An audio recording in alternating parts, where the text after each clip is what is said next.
A fascinating story includes two U.S. Open winners claiming that coveted prize 3 times between them, who hailed from Carnoustie while other natives, having also spread their wings in the late 1890s and early 1900s, were instrumental in the founding of professional golfers associations in both America and Australia. A teaching tree forms part of a brilliant project undertaken by Carnoustie Golf Club to coincide with its 175th anniversary.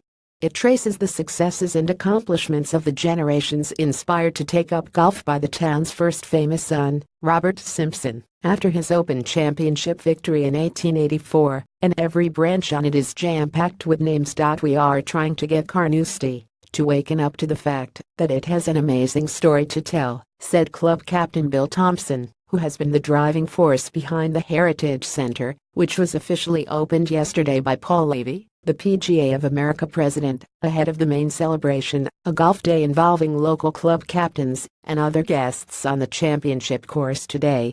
It was Herb Warren Wind, the renowned American golf writer, who penned the line, "St. Andrews may be the home of golf, but Carnoustie is the home of American and Australian professional golf."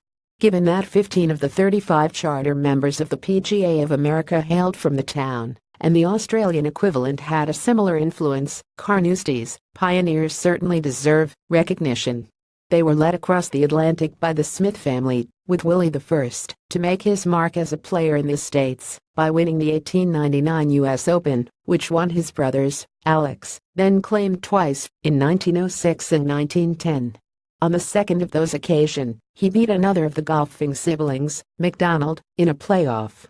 A few years back, a chap who'd come in for a beer and a burger said, "I'd like to buy the 2 U.S. Open medals that were on display in the clubhouse," said Thompson. "I told him they weren't for sale, even though he replied by saying, 'You don't know how much I am willing to pay for them, because they were part of a collection bequeathed to the club.' About 3 weeks later, he sent a letter from him and his partners offering us $500,000 for the 2 medals. That started the process that led to this heritage project.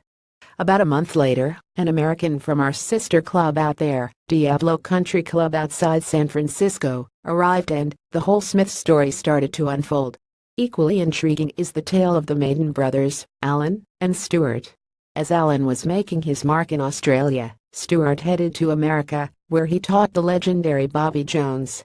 "The best luck I ever had in golf was when Stuart Maiden came from Carnoustie to be professional at the East Lake Club in Atlanta," acknowledged Jones. "We have spent about 3 years now working jointly to create this world archive, and we now have all the pieces back in place," added Thompson.